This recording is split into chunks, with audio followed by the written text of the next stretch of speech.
Hello everyone and welcome to the round 16 trade targets and preview live stream. Long time no see.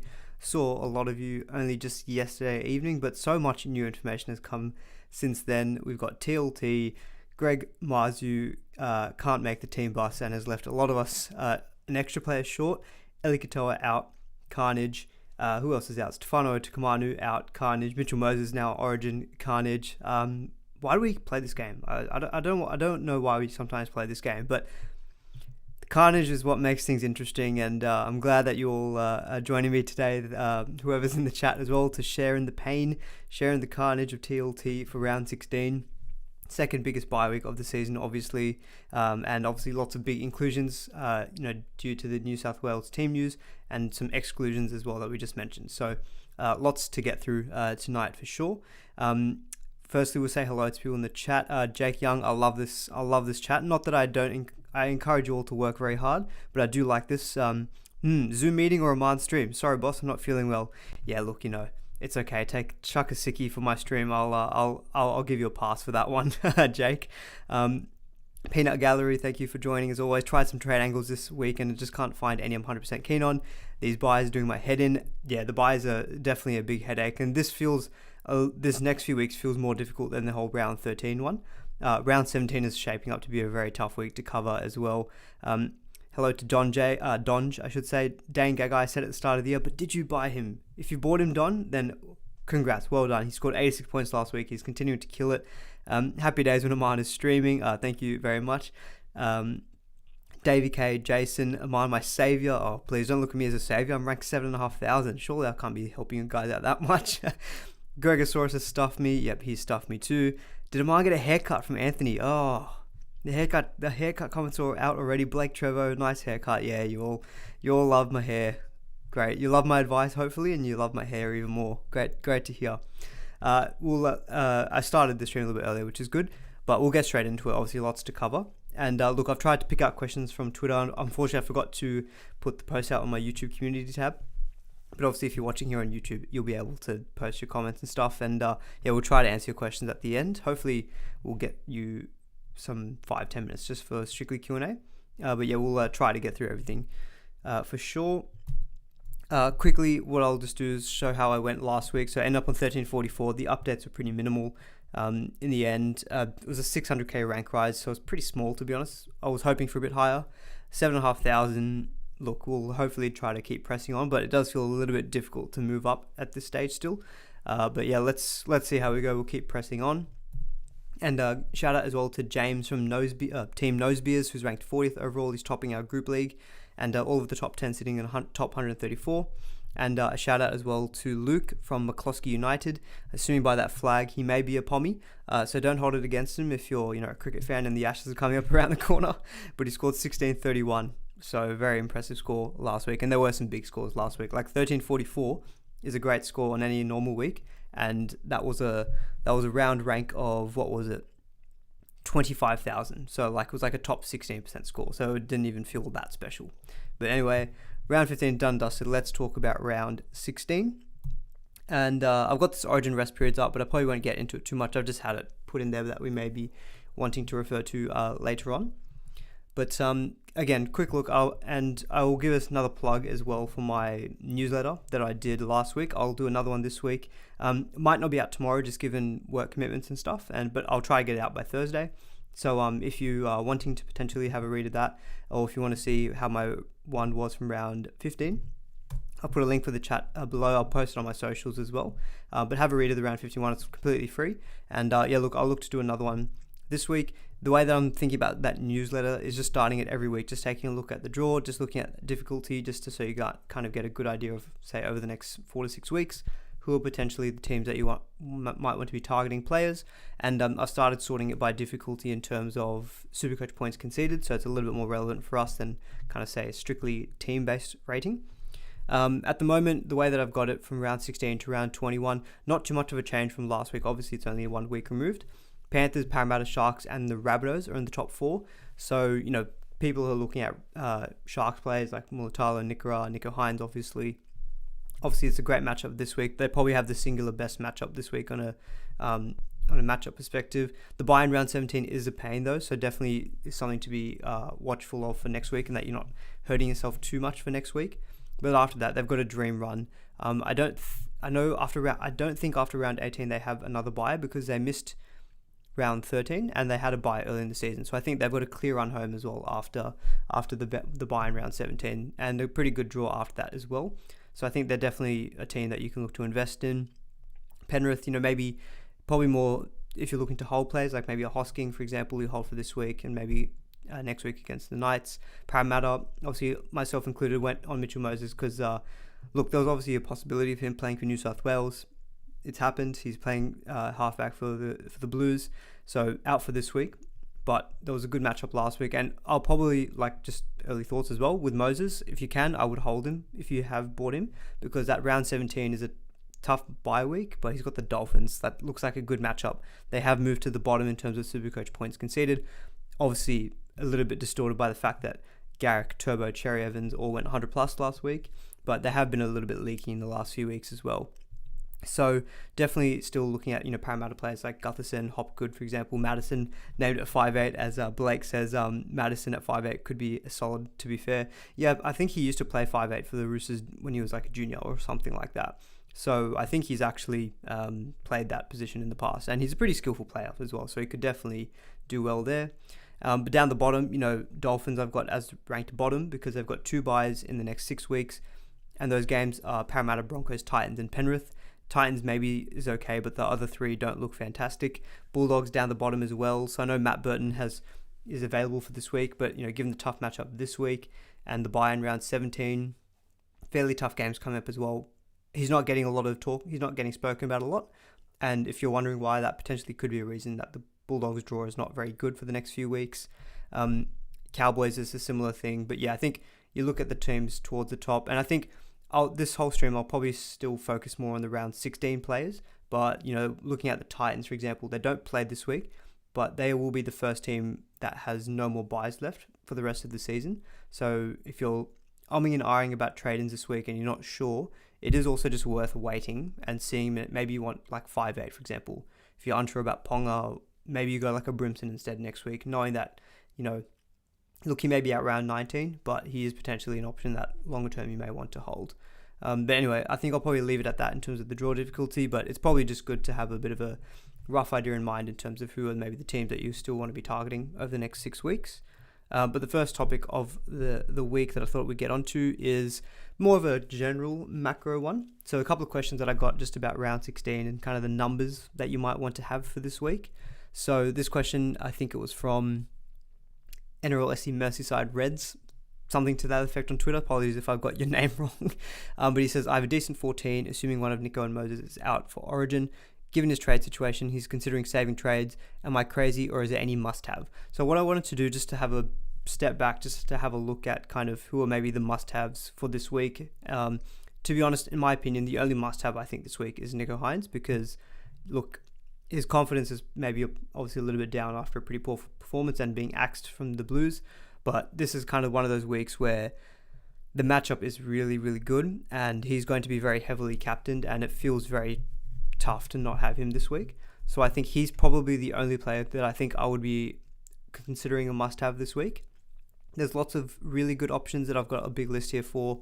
Maybe Garrick, Meaney, Gutherson, Ponga, Preston, Hopgood, Bryn Nickera, Mulatalo. Maybe Matt Burton I've got there as well, because despite the tough draw, he's actually been doing quite well over the last few weeks, and like a John Bateman. So, and then I've got a kind of another category of solid options. So look, Manu, to be honest, probably would be a great option for this week, but I think moving forward, probably someone that you can look to offload. Maybe like a Drinkwater as well at fullback, but he does have a tough draw, as we saw the Cowboys on the previous section. Dom Young and Dan Gagai, as Don J mentioned earlier in the stream. The Knights have been looking a lot better in attack. Their draw for the next few weeks isn't great, and they don't cover round 19. But this next couple of weeks could be good for Newcastle, so I've kind of put them two in the solid options. And Buller, solid option, is more reflective of his matchup this week, which is the Storm. So it's obviously tough, but in terms of how he's performing, he's been killing it.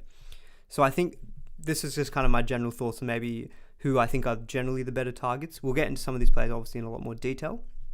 But if you're considering, like who are the absolute must-haves, to me, it really only feels like Nico Hines, especially if I've got the I've got the games that are featured for this week as well.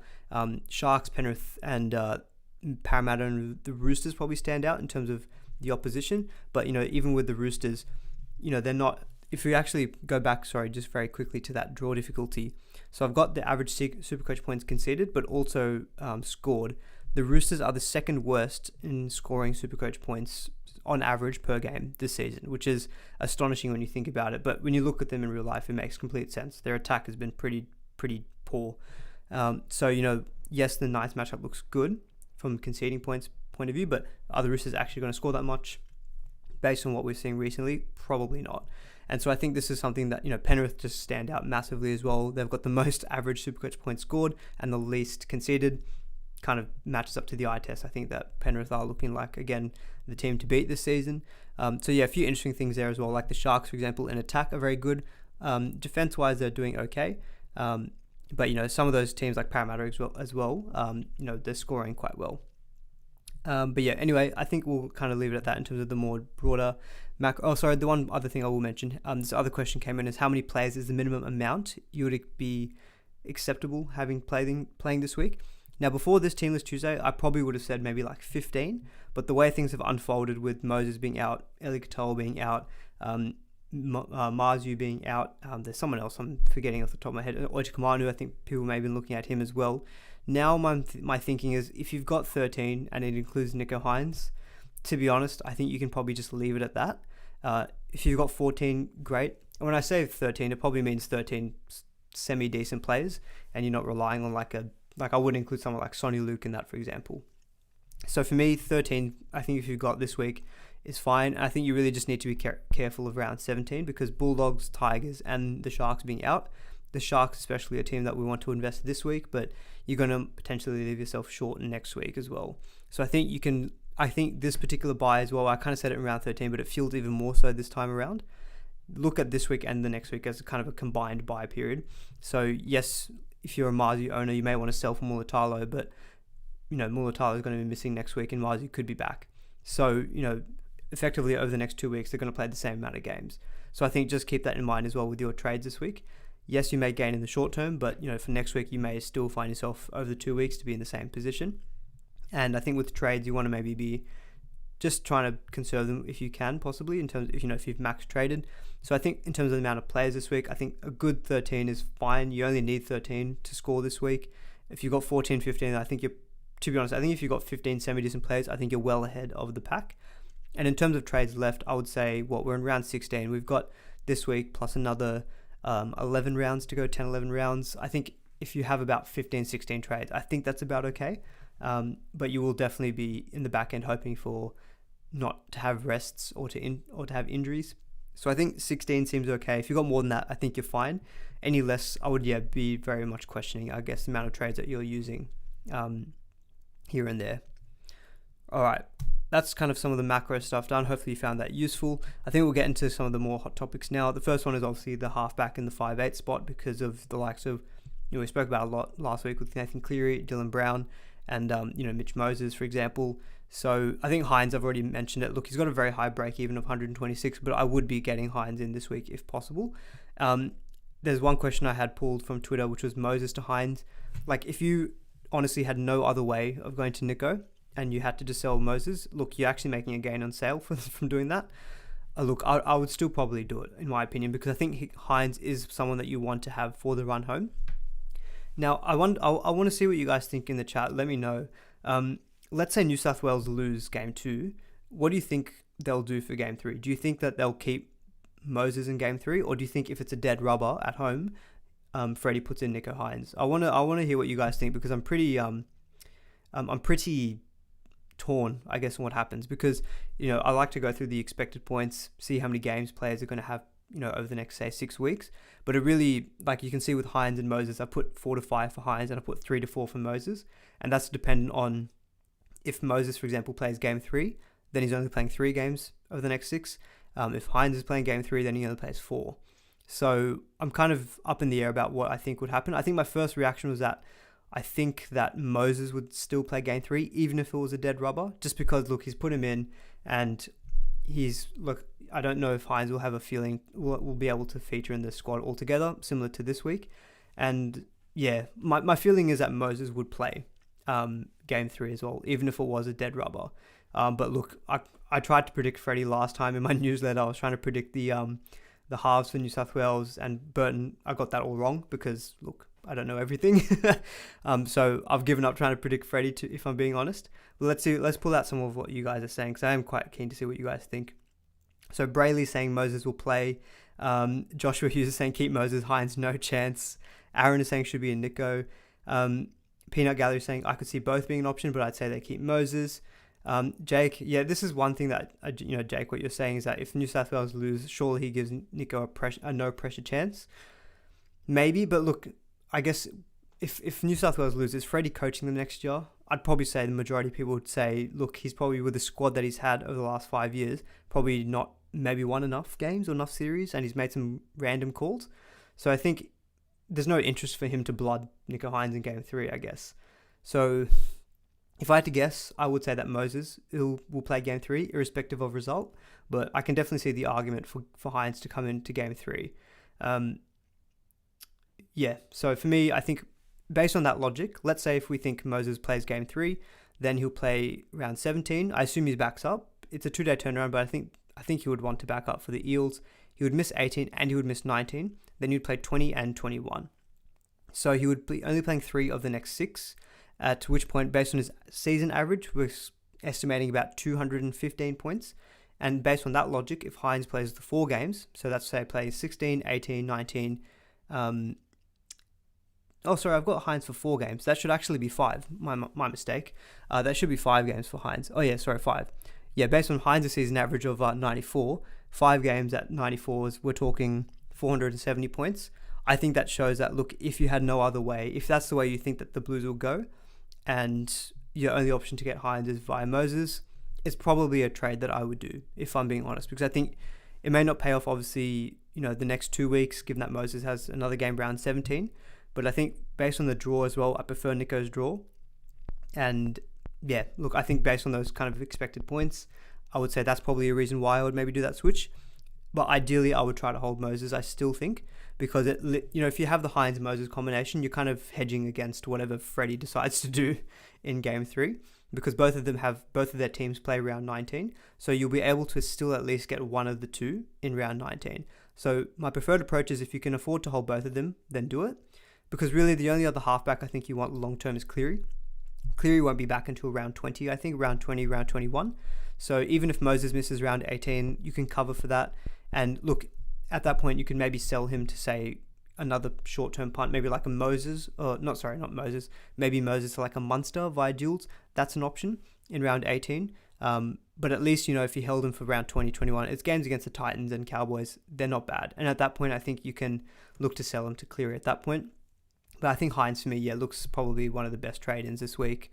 And to be honest, if you, I've got the other options this week as Jerome Hughes, Burton, Ponga.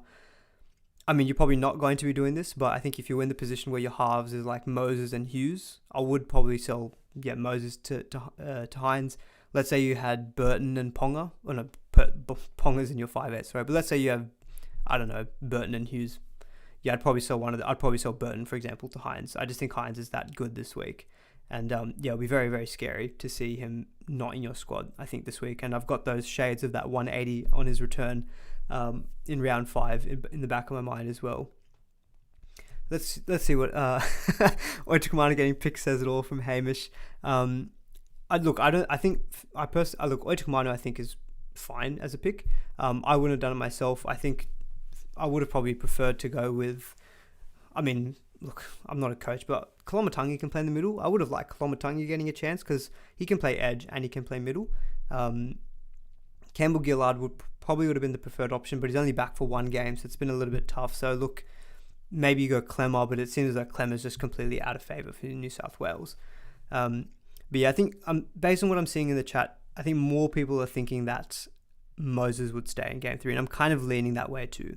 So that probably answers the whole Moses to Hines question. I think if you're in the first question, hold or sell Cleary and Brown, there's definitely an argument to hold Cleary because you're going to want him for the run home. But if I were not owning Hines, let's say I had Cleary and Moses, for example, I'd probably sell I'd probably sell Cleary. At least you know that Moses will get you 3 games. And then you can trade back to Cleary. Unless, say, you're really low on trades, then maybe you just go Moses to Hines and you've got your 2 halves for the rest of the season. Yeah, I guess you're right, Josh, about, they've already got Martin and Murray to play edge middle. Look, I won't get into it much more, to be honest, because, look, I'm just a fan. I have an opinion. But Freddie's chosen Stefano, which is fine. Look, Stefano hopefully kills it. As a Blue fan, I hope he has an absolute blinder and proves to be the right call. But yeah, I think in terms of the alternate halfback options, look, if you're a Dylan Brown owner as well, just very quickly, he's got another court date, I think, in 2 weeks. But I don't expect that court date to be a resolution on like, yes, he can play, yes, he won't play. So I think at this point, I would probably just sell still Dylan Brown, because I think there's no, especially if you've got the likes of a Ponga available this week. I think Ponga is looking really, really good. I like him as a long-term 5'8 pick. That he's not going to be playing State of Origin. Draw is not fantastic and doesn't cover round 19. I think the Roosters matchup at home, though, is good. I think that's definitely points on offer there. Bulldogs in round 18, I think, is a great matchup. Tigers in round 20. Look, we'll see how the Tigers look this week, but without Appy, without Luke Brooks, they could be by then still. They'll probably be without Appy still at that point. So I like Ponga for that week as well. And look, I think he's just been, on the eye test wise, he just looks much better as well. So I think if you're a Dillbags owner, and let's say you already have Hines and you don't have the duels, Dillbags to Ponga is probably a move that I'd be pretty comfortable making, and you pocket over 200k doing that. Other halfback options like Jerome Hughes and Matt Burton.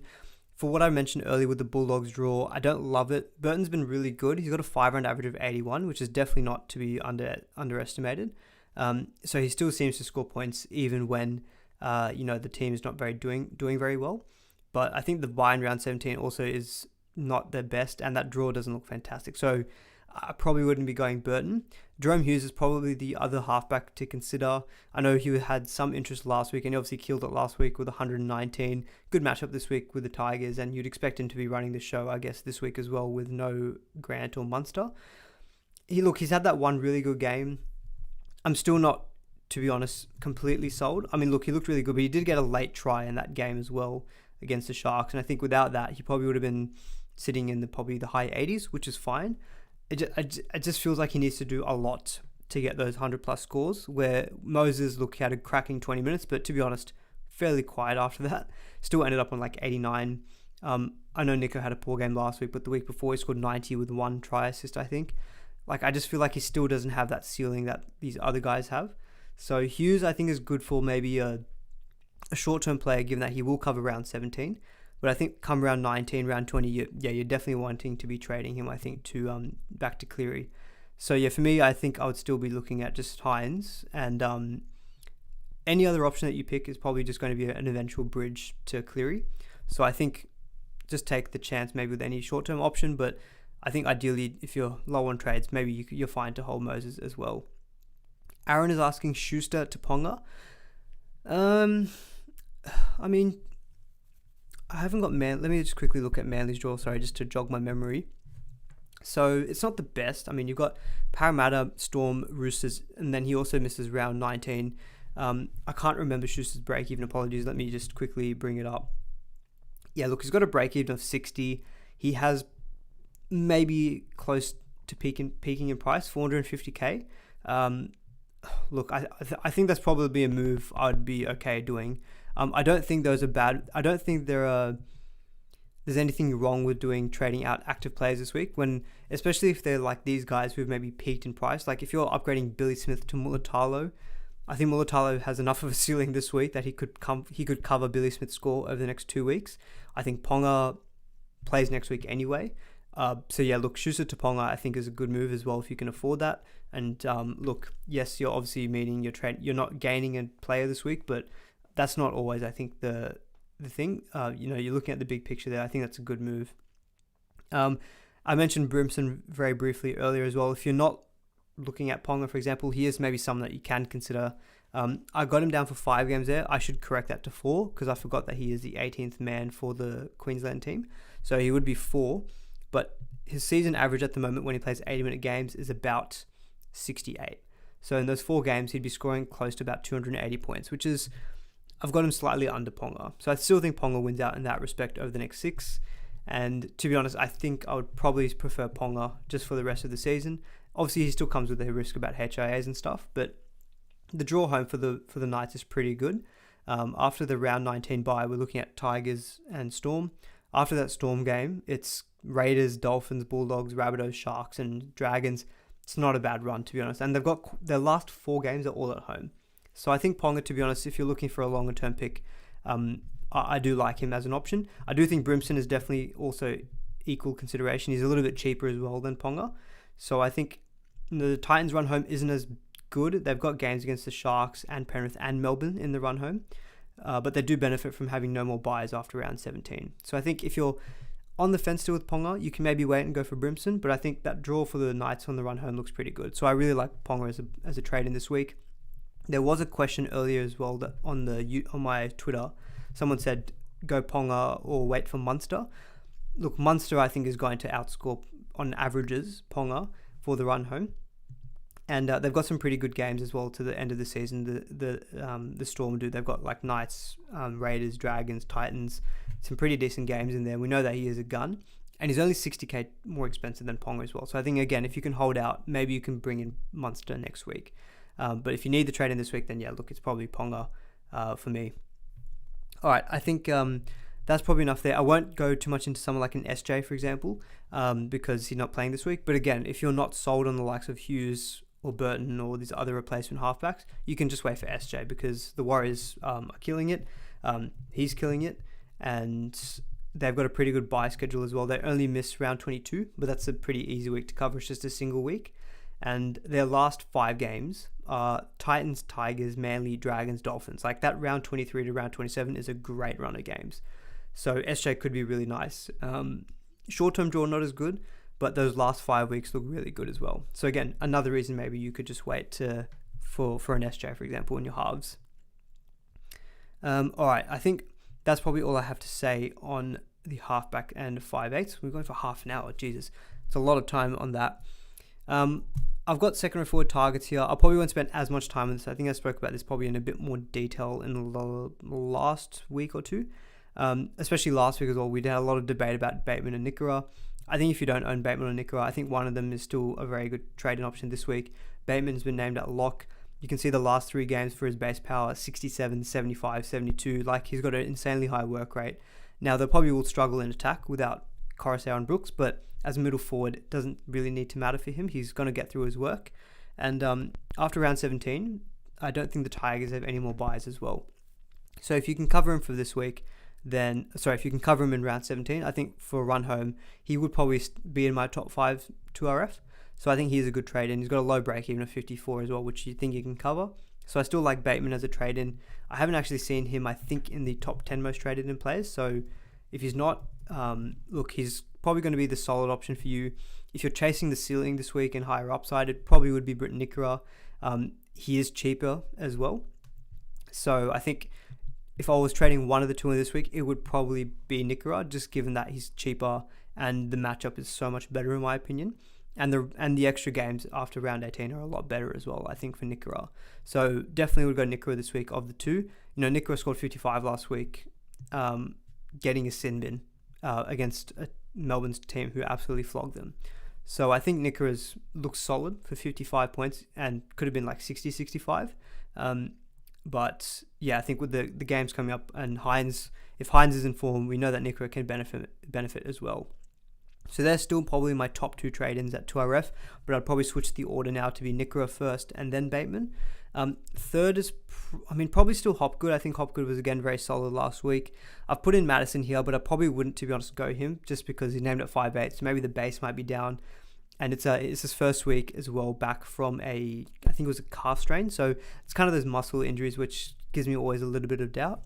Now, Hamoli Olaquato, put him in here. He was in the top 10 traded in players. He had, I think, 75 last week. So he had a pretty good score last round. And obviously, Manly completely flogged the Port Dolphins. 75 points last week. Now, his base stats are a little bit low, I think, than the last couple of seasons. But we know that he's a guy who relies more on the attacking stats. Draw-wise, up until the bye, isn't fantastic. Parramatta, Melbourne, Roosters. Maybe that Roosters game at home. And it's a standalone week, which will include the likes of Turbo and Cherry Evans. So Olaquatu could profit there. Run home-wise, after round 20, there's no more buys left for Manly. I think he's good for the price. 530k, I think, is a very good price for him for what you know is a proven kind of former Supercoach gun. I feel like he's just not got that. He hasn't got the safety of base points, I think, as Bateman has, nor do I think he's got that ceiling of Nikora. So he definitely still ranks well below those other two, in my opinion. So I think if you've got the cash, I would still go the other two. But I think, for a pretty good price saving on Hopgood, and it looks as though the Parramatta forwards are coming back. Campbell Gillard came back last week, Madison back this week, Sean Lane is on the extended bench. It probably means that I would maybe just rank Olukwatu slightly above Hopgood in that regard, because you're getting a pretty good price saving, and Olukwatu may, if you take a chance on him, you may be able to get good value out of him at 530k. So I think I'd probably just about shade Olukwatu in that ranking. But to be honest, I haven't got him in the graphics here, but I've got him in the expected points. Kolomatangi I still think is a very good option as well in your second row forward. I probably would have him ranked third, I think, behind Nikora and Bateman. And then maybe Olukwatu, and then maybe a Hopgood is probably how I'd rank those five. I'm going to quickly pause there. Thank you to Steve Levers and Gazaraki for becoming members. Really, really do appreciate the support. Just I've seen it as well from Jason. Thoughts on Sorensen? So Scott Sorensen obviously plays this week. We saw earlier with the Panthers, their draw is fantastic. Honestly, the only reason I haven't got him in this list here is that he's 745k. He's got a break-even on 96. Look, he averages 69 points for the season. But look, he has got 2 tons in his last 4 games. 100 last week and 175. Obviously, he scored that in round 11. So we know he's got a ceiling, and then we know that the draw is good. I don't know. Maybe this is me being a little bit too biased to what I know he has been in the past, but I'm looking at his last 3 season averages: 42, 41, 44.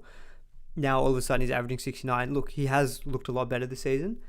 And he probably will be good during this origin period, don't get me wrong, because of the likes of Liam Martin and Isaiah Yeo probably getting their minutes managed. But 745k just feels so expensive. I mean, you're getting Nikora for 100k cheaper. For me, it still feels like I think you would go Nikora instead. And yeah, look, 93 break even is slightly high, but and that's from Brayley. But then Don J retorts with against the Bulldogs, he will smash that. I don't know if he'll smash 93, but yeah, look, I think Nikora's got a fair chance of going 83 or 80 plus. Yeah, so for me, I think Sorensen just feels way too expensive, Jason. But look, the numbers are good. I can't argue with him. He's got that ceiling. But yeah, I still prefer the likes, just longer term. I still think the likes of Nikora, Bateman, Kolomatangi, Sorensen just doesn't feel like he would be in my top 4 or 5 second row forwards. Luke Garner is back as well. That's a good point from Alex Ruffany in the chat. Yeah, Luke Garner is named on the bench. I'm not sure how longer term that will affect Sorensen, because I think as soon as Isaiah Yeo and Liam Martin are back, I think Luke Garner drops out again. So I'm not sure if I would worry too much about Luke Garner. It's not even that, to be honest. I think for me it's just the price. It just feels very expensive. Another thing with Olukwatu is that, yeah, look, he won't have Cherry Evans this week, so that obviously might hurt him too. So that, again, is another reason why the price is good, but probably ranks a little bit lower in my opinion. Still think I prefer Kolomatangi ahead of him.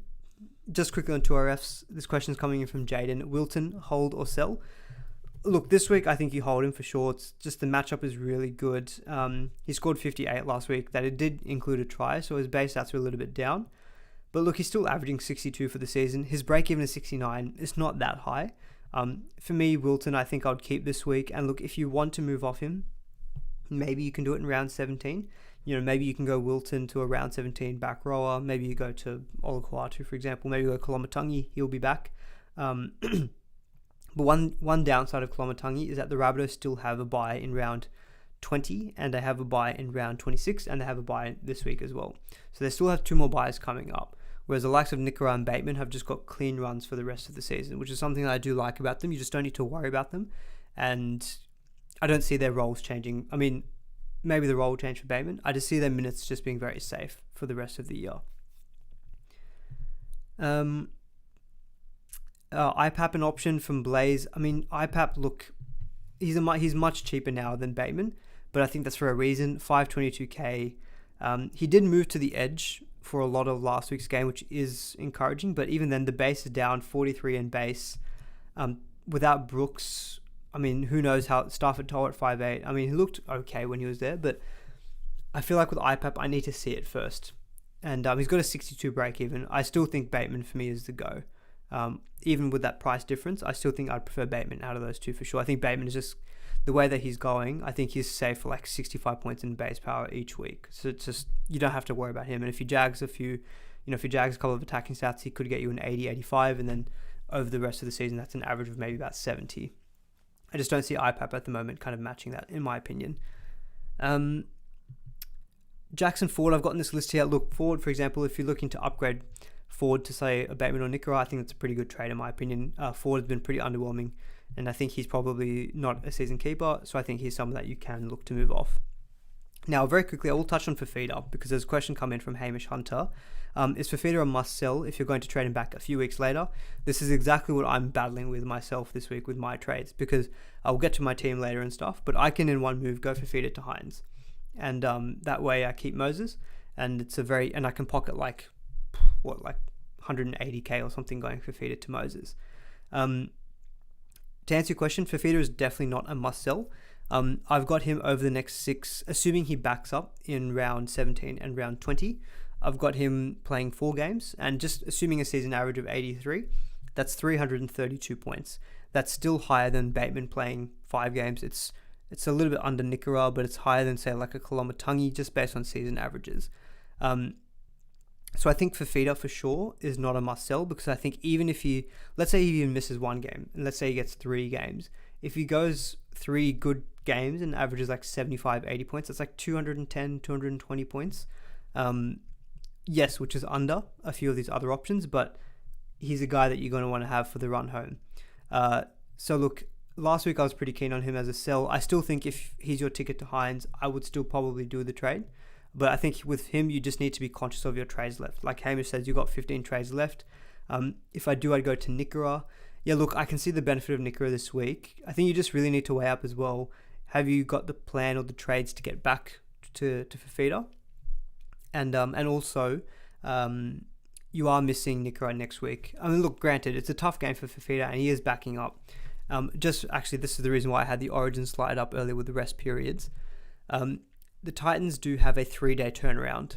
So they play Wednesday next week, and then they've got this Sunday game. So there's an option that Fafita still plays maybe 40, 50 minutes.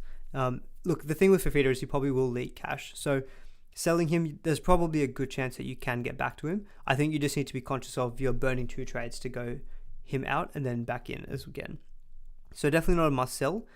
How much cash does he leak, do you think? I mean, look, at the moment, he has a break even of 169 points. So even if he went and scored like 80, at his current price tag, he's 897k. Look, if he went and scored a season average of 83 with a 162 break even, 162. Look, he'd probably go down in price to maybe, I'm trying to guess what it could be. I probably need to plug this into an actual price change calculator, to be honest, instead of guessing. So I think he would probably lose about 60k. And so this is, let me quickly bring this up if I can. Hopefully you guys can see this. Okay, no, I don't think you can, sorry. But basically what I did was I chucked it into the NRL SuperCoach Stats.com website's price change calculator, which I definitely encourage you guys to go on. While I do that, let me put a quick link in the chat. So I'll just put that there for you guys. So what I've put in is I've just put in his predicted average and score at 83. It's projecting that he will lose 60k, and his next break even would be 175. So even if again he scored 83, he would lose another 70k. So there's a good chance that, say, he probably looks to be going to about the mid 750s. So he probably would lose maybe another 150k, assuming he sticks to a season average. It could be more if he goes and, gets reduced minutes backing up. So you could be getting Fafita at maybe 700k, which means, look, maybe he's at a price tag that you can actually afford to go back to him. So on that basis, I think if you can, you can sell and go to Hines, but definitely not a must sell. I've got Tino in the table here as well. Tino for sure, I think, is someone that if you can target in your front row forward, he's looking fantastic. Scored again a try. I know questions about whether he should have been suspended or not. I'm not going to weigh in that much on that. But yeah, for me, Tino's looking like a great front row forward or second row forward target as well.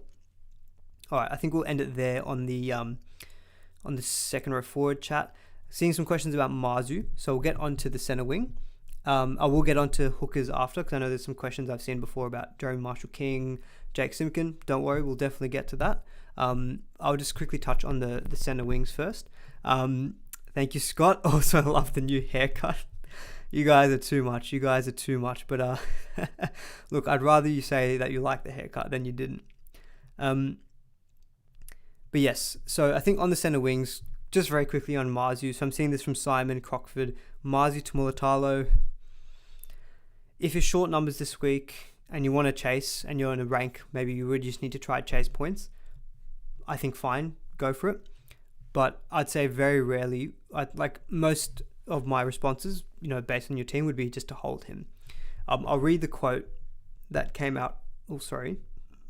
I'll read the quote that came out from the Newcastle Knights about his whole missing the team bus and whatnot, because I think there was a bit of concern that maybe he'd be out for longer than just the week. So this is what happened. He wasn't considered for selection because he failed to meet team standards. Knights director of football said that Greg missed the team bus early on Sunday morning, which is a clear breach of team standards, and as a result, he will not play this weekend. That's all the statement is. The way it reads is that he's just being punished for missing the team bus. Now look, I don't agree with that, because the Knights need to win games. And look, if you want to punish him, just fine him like 5-10k. But I guess if they've set up very high standards for themselves, then good on them. They have been playing better, so maybe that's what's working for them. As a selfish Marzu owner, I would have hoped that he just copped a fine and played this week. But alas, what can you do? But I do think Marzu will be back next week. And I think the fact that he plays 17... look, it's Penrith, which is obviously very, very tough. But in my opinion, like, Marzu has shown enough this season. He's averaging 77. We saw his ceiling last week with Ponga playing well. I mentioned that. Get that. Oh, shut up, Siri. We spoke earlier about Ponga's the last 5 games for Knights look really good. I think Marzu is a guy that I think the job security issues I'm not as concerned about, because he's had a good long stint in the team. It seems as though he's just being disciplined for 1 week. Now, if he's out next week, then that's a different story. That does make me a bit more concerned. But I think in most scenarios, I think I would hold Marzu. Unless you're really short on numbers this week and you need to chase points, then maybe you're fine. Mulatalo would probably be the option I'd trade to, but I think otherwise, all other circumstances, I would be holding Marzu. Question from Tim. Would you sell Eli Katoa? By the way, your hair is looking fantastic. You guys are too much. Would I sell Eli Katoa? So this is Tim Moody. Okay, so this could be the Tim Moody. So yeah, Tim, what's tough with Katoa is that he doesn't play round 19 either. And it's a strange injury he got, because I thought it was like a really bad cut, but it sounds as though it was giving him some blurred vision and stuff. Now look, he could, let's assume he's back round 17, 18, but then he misses round 19 again. If I do my whole expected points business, so let's say over the next 6 weeks, he'll play 17, 18. He misses 16 and 19. So he'll play 4 of the next 6. And at a season average of 58, let's call it 60, 240 points. I mean, look, he could be a good option at 550k. But to be honest, if he's your ticket to like Nickera, Bateman, Hines, for example, with duels or stuff, he has got 109 break even as well. So there's a chance that when he comes back next week, he will leak cash. Yeah, look, he is probably someone that I would be fine to sell, I think, as well, because again, I'm thinking of my top 5. He probably would maybe sneak in as a top 5 second row forward, but in that list, I'd think Fafita, I think Nickera, Bateman, Hopgood still potentially as a top 4 second row forward, Kolomatangi. I think there's plenty of other good options there, and I don't think Katoa quite sneaks in my opinion. So for me, yeah, look, Katoa, I think not an easy sell in terms of, like, he's not at a high value. But look, he's someone I think, yeah, you can look to move on. Sorry, I'm late on mine. Fresh cut. Nah, that's it. Fresh fade of mine. You're all understanding now how to get me to look at your questions. You just got to talk about my hair. Anyway, on the centre wings. So I already spoke about a little bit about Mulatalo just then. I do think Mulatalo is the best centre wing trade-in option this week. I think I mentioned it for weeks. I think he is the best trade-in of the Sharks' backs, and again scored well last week. And we spoke about their draw. Really like him as a trade-in. Just be wary of your round 17 numbers. But if you can cover for him, I think he's a really great trade-in this week. I definitely would be targeting him. and you can look at him as a season-long hold as well. Now, a few questions about selling Toto. Haven't really considered that, to be honest. With Toto, Toto will miss this week. He will miss round 19.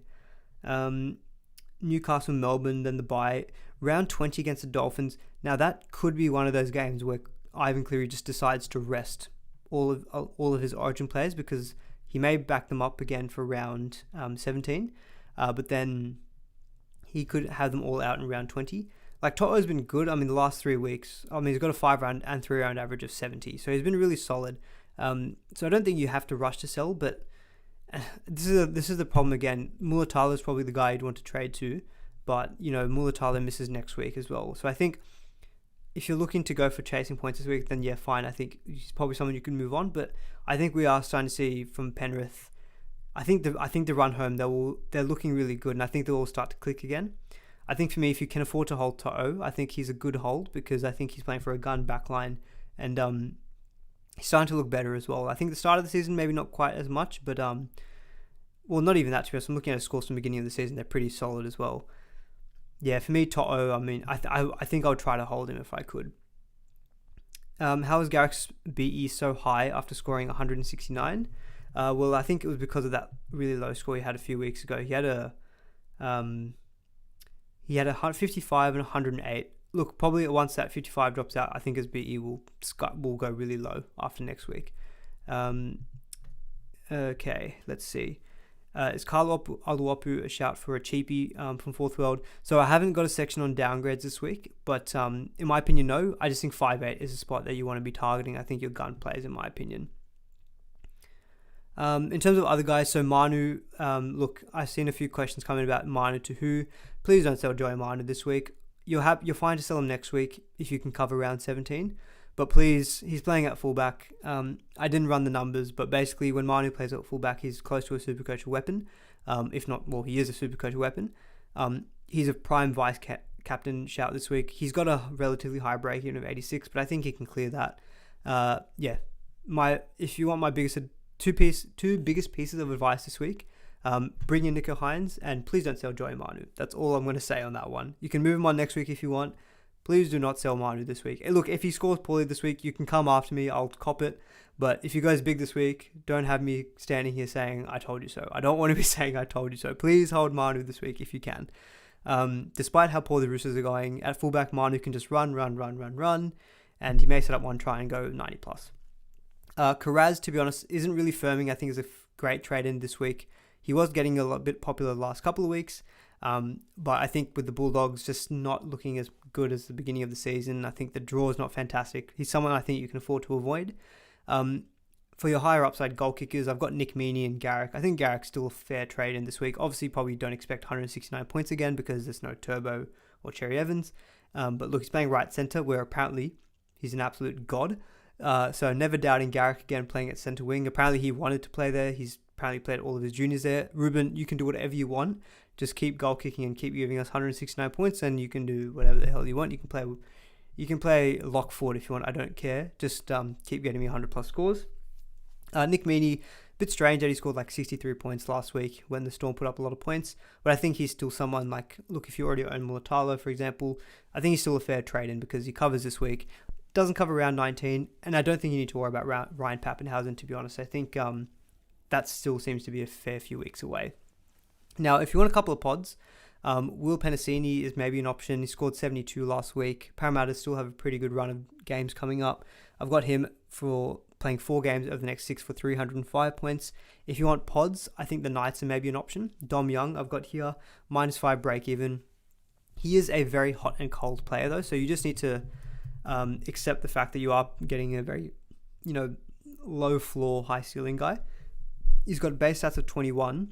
His low score, I'm just going to read out his first 4 scores of the season.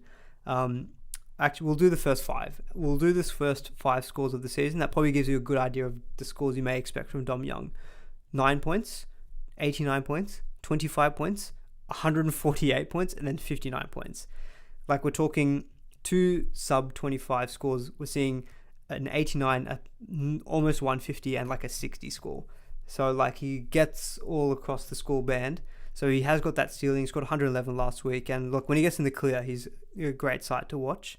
You can make a little bit of money off him as well. So I think if you're looking for a cheaper option at centre wing, he's maybe a worthy pod shout to go for. I probably won't do it because I don't think I have enough. I think I've got too many centre wing spots filled already.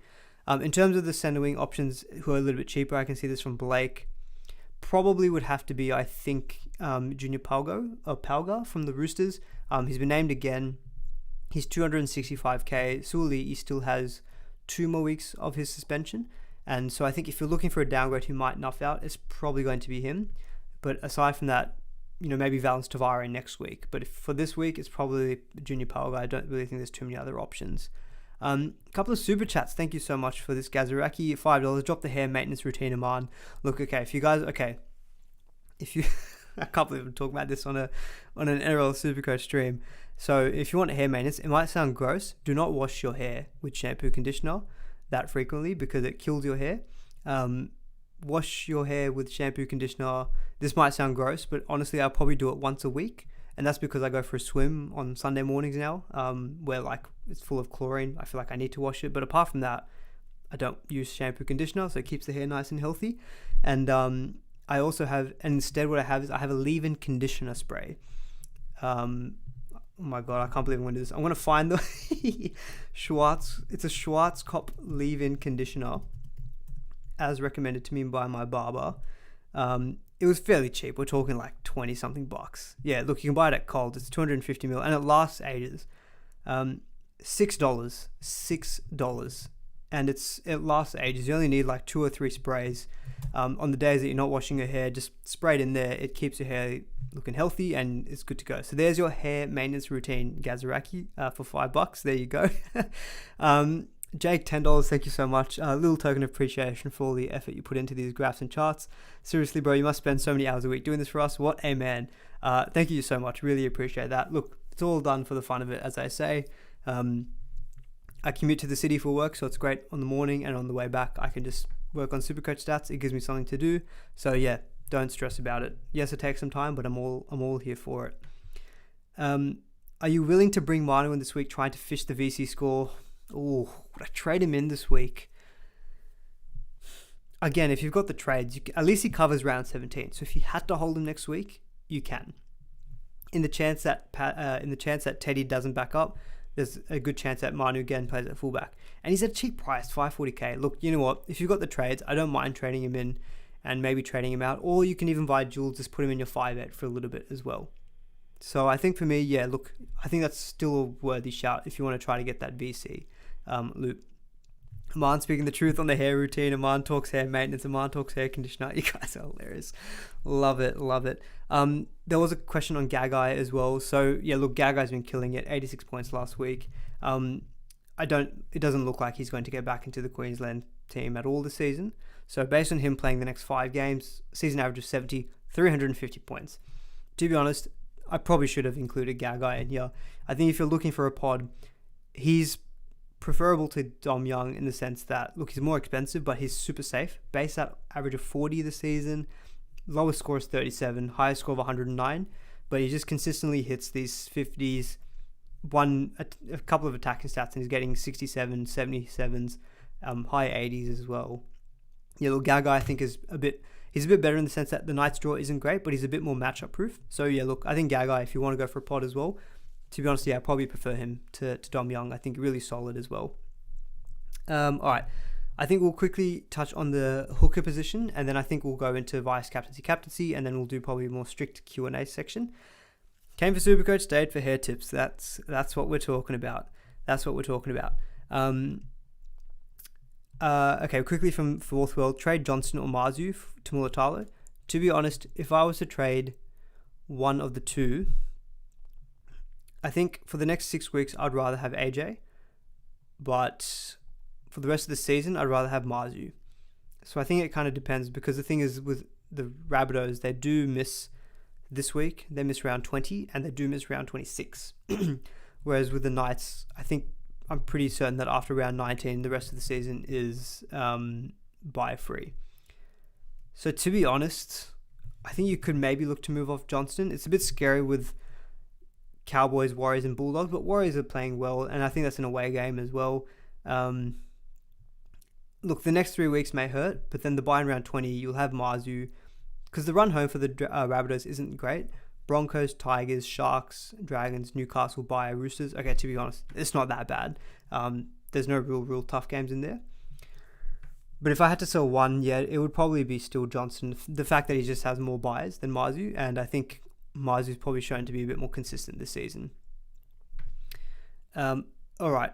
On the hooker position, there was a couple of questions about, there's lots of questions about Jake Simpkin, trading Sonny Luke to him.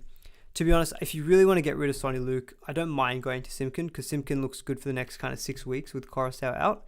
I think De Silva has been named on the bench for the Tigers, who is apparently a pretty up-and-coming gun for them. So I don't expect Simpkin to be getting 80 minutes. He played 65 last week.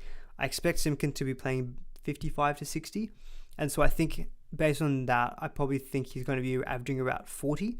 So I think 40 points might be solid enough. But to be honest, I think with the hooker position pretty much being so meh, I think,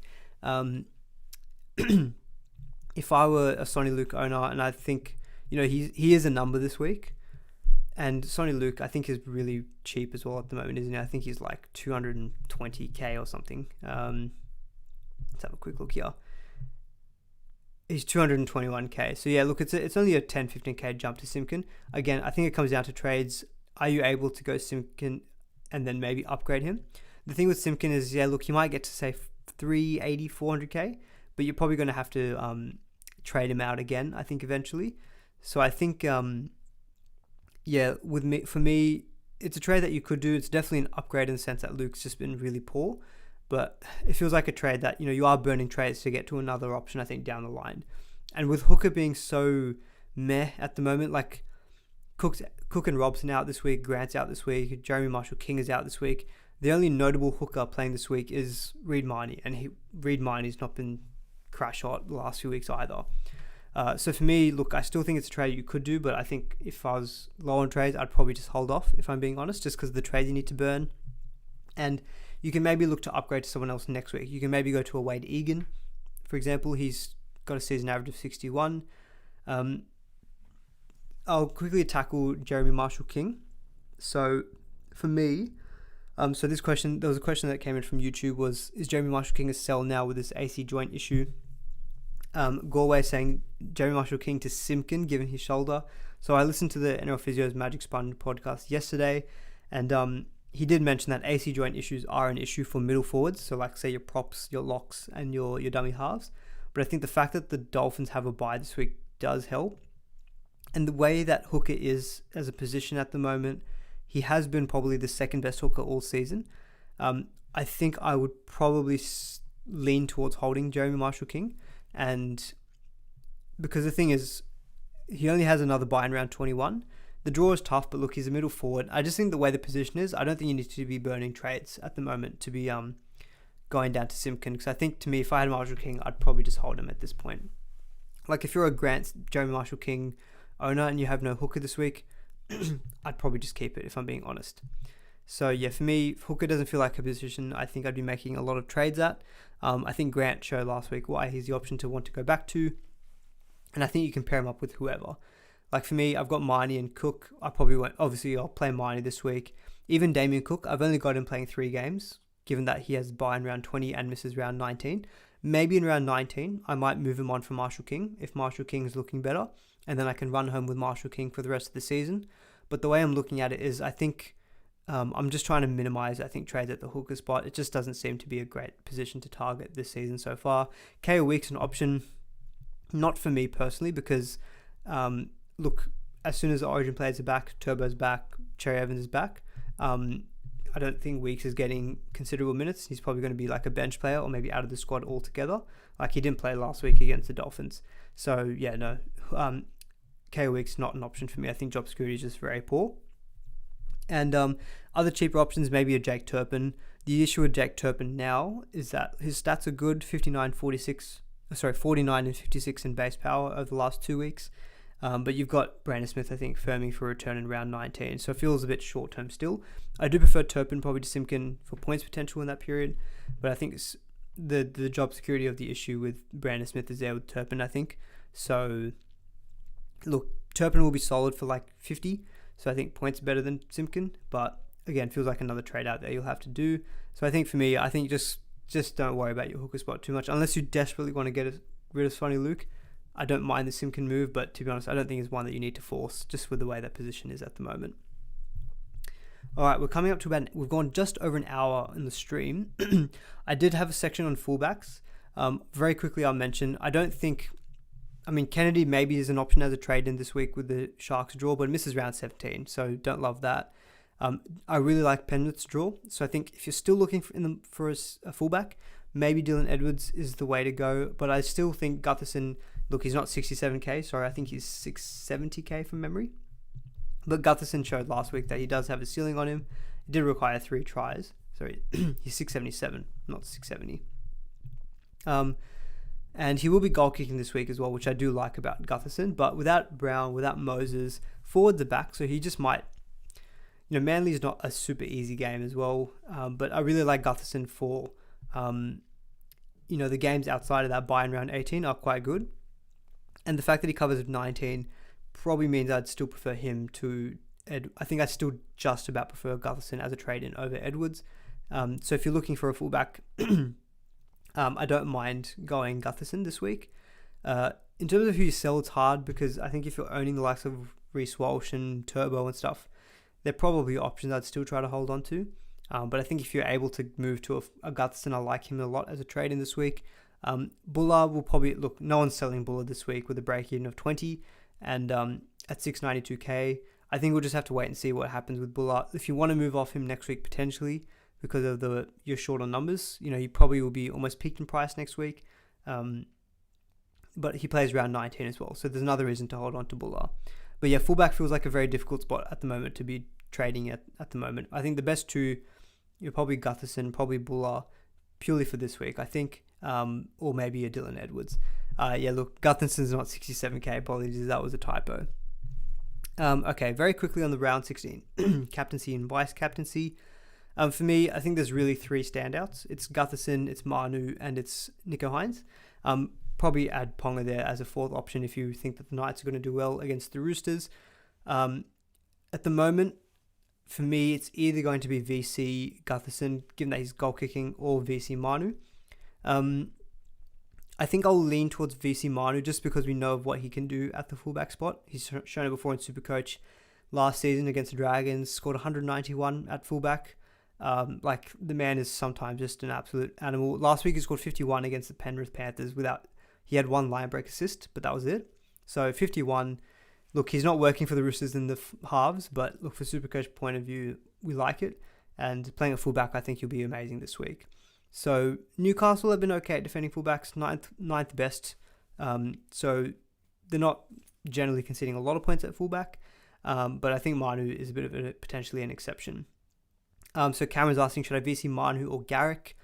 To be honest, I think I would still VC Manu. I just think, I don't know, I just think him at fullback just feels very different. Garrick Garrick still definitely is a shout. Like Parramatta, they definitely clocked off in that second half against the Bulldogs. And they can be scored against. I just think Garrick without Turbo, without Cherry Evans, just doesn't feel like he might have... Like, if you're expecting 169 points, again, I just don't see it. He might be... I don't know. It's definitely worth consideration. I've not really thought about Garrick that much as a VC. I've just been kind of thinking more about Manu. I know the Knights shouldn't be considered an easy matchup on paper. They've been pretty good, but just... I do though. I just think that the Knights are more likely to concede more points than, say, the Parramatta Eels would. So again, for that reason, I think Manu is probably where I'd be looking to stick. And the Roosters need to win a game very badly. So I just feel like maybe there's a chance that Manu goes well this week. And you will get a free chance at a VC loophole this week. So again, look, I think the standout captain is Nicho Hynes, of course. And I think given the potential of Hynes in that game, in terms of a VC score that I'd take, it would probably need to be like 90 plus, I think. Like if Manu got 70, say Manu got 79. Look, I know there's a risk of Hynes going down injured or something, but even 79 points that you could bank, I think I'd lean towards still going Hines, because I think Hines this week could easily go 130, 140 plus. So for me, Hines is the standout captain by far. And I think VC is where you try to go maybe a little bit more different. Manu, Gutherson, Garrick seem pretty good options. No Gregosaurus means that Roosters will actually win a game. Well, let's see if the Roosters win a game. I don't think Mars is going to make that much of a difference to the Knights. But look, obviously they'll miss his work rate out of the backfield for sure. Ponga for sure is still also a vice captaincy shout, just on touching on that game, given that he's playing quite well. But the Roosters still, despite their issues defensively, have been okay. And, only conceded, they're the 13th best at conceding points to fullbacks. So they're seemingly still being okay. Gutherson, to be honest, is actually who I first put the VC on. So I still might lean Gutherson, given that he's goal kicking. I think for me, it'll be one of Manu or Gutherson. I haven't really considered Garrick, so I don't think I'm going to try to go with my initial gut feel. So I think it'll be one of them too, and I'll probably go Hines captain. But we'll touch on this a bit more, I think, hopefully on throughout the week as well. This is a good point from Jake, just on Manu. He was good when the Roosters were good, but I think he's safe for an okay score. But with the Roosters' form, I don't know about him going huge. Yeah, look, that's definitely a worthwhile shout. And we touched on it before. Their attack has been woeful. Second worst in scoring SuperCoach points. That tells you everything I think you need to know about the Roosters' attack. So I think if you're not feeling Manu, I think it's perfectly viable to go against him. VC Gutherson is definitely a shout.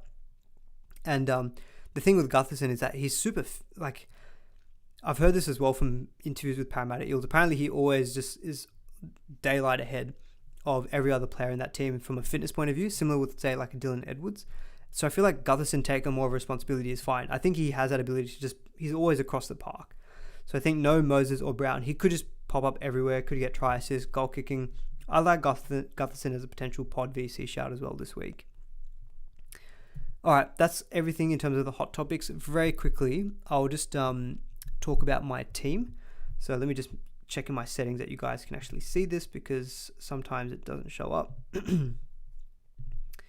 Yeah, hopefully you guys can see that. But this is my team at the moment for round 16.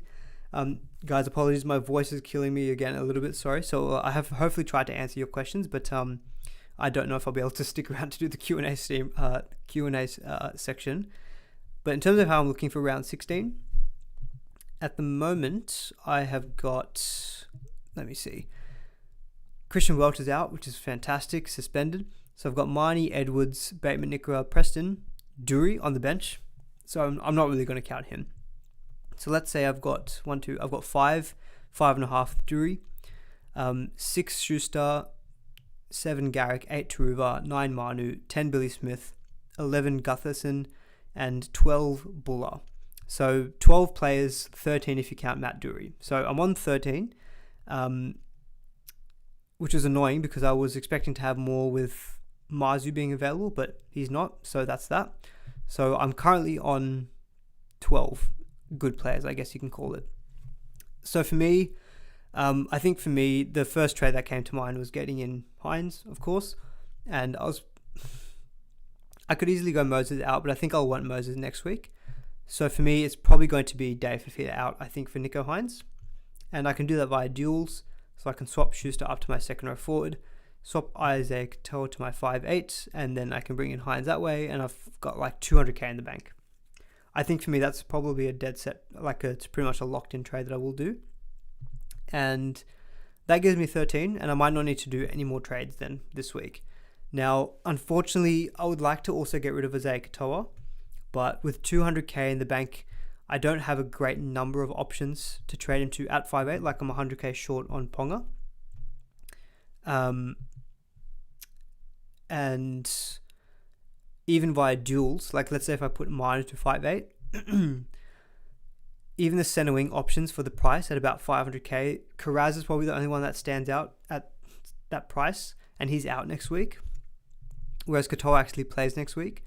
So I'm thinking I might just chill, do the one trade this week, get in Hines. I'll captain Nico Hines as well. Gutherson or Manu vice captain. And that'll be that. I'll have 13 players. Now, this is a very good point from Cyril. What's your plan for next week 2RF? You have 3 starters, all on the bye. my 2RF next week will be absolutely grim. That's for sure. That's one problem of selling Fifita for Hines, is that it leaves me with basically 0 starters in my second row forward. And the thing is, Bateman, Nickera, and Preston, I won't be selling, I think, next week either. So I will think about it a little bit more. If I need to go Fifita to Hines, maybe I could go Moses to Hines instead. But I don't know. That was the very first thought that came to my head with trades this week. And I found this season, the first trade that comes to my mind is generally the best one. In terms of how I'll get Fifita back, I would have to bank on him going down in price. At least if I'm bringing Hines in this week, I've got him locked in for the rest of the season. 17 trades left with 200k in the bank. Look, next week I might just have to cop being short numbers in second row forward. Otherwise, what I could do is I can go one of Manu or Billy Smith out via Jack Howarth in the duels, and I can go to a second row forward that way if I want to go to a 2RF. So I could potentially improve the second row forward that way. The only issue with the second row forward is that I think Preston, Nicker, and Bateman I can kind of use season-long holds, and really the only other guy I'd want to eventually get back in is Fifita.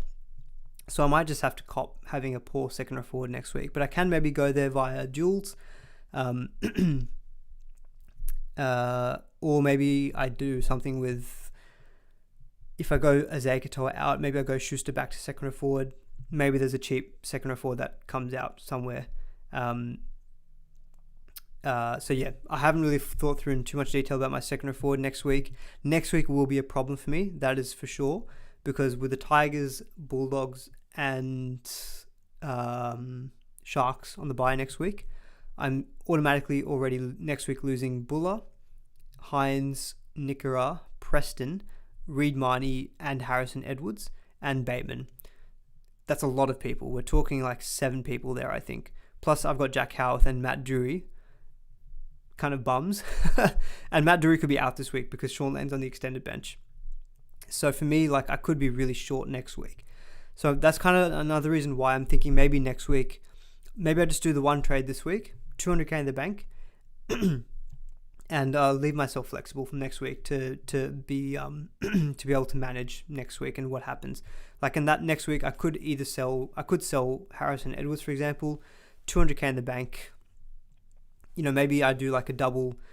Maybe I go like Welch out and bring in like a Tino, or maybe like a Payne Haast, maybe to get another gun back. Or I sell Matt Drury, and like I could maybe go Schuster and Matt Drury to like a cheapie and a gun second row forward. I don't know, something like that. But anyway, I think I'm thinking this week just that one trade.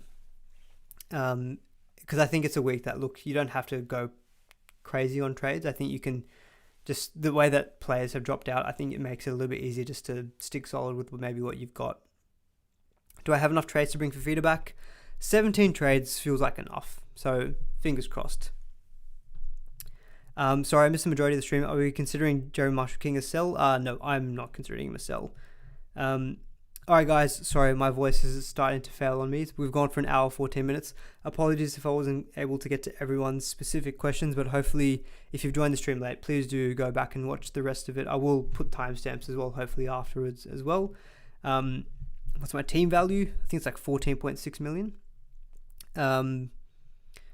So yeah, sorry guys, I probably won't have time to get to the questions, but I'll see if I can do a Thursday Q&A stream this week. I can't even remember when the first game is. No, the first game's not until Friday. So maybe we do a Friday Q&A stream. So we'll try to, for sure, I think either Thursday or Friday, do something for you guys for question and answer. But yeah, my poor voice is starting to fail on me.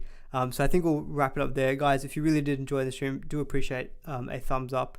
Yeah, really appreciate all of the kind comments. We got to talk about hair routines and haircuts and whatnot. So I love that we can go in all various tangents and directions while talking Supercoach. So it's good fun. But yeah, I will put timestamps so hopefully get, guys who joined late, get your questions answered and without you having to rewatch the whole thing. But if you want to rewatch the whole thing, that does help me out too. Guys, give the stream a like. I'll catch you on the next one, and have a good rest of your evening, and hopefully see you a little bit later in the rest of the week. See ya.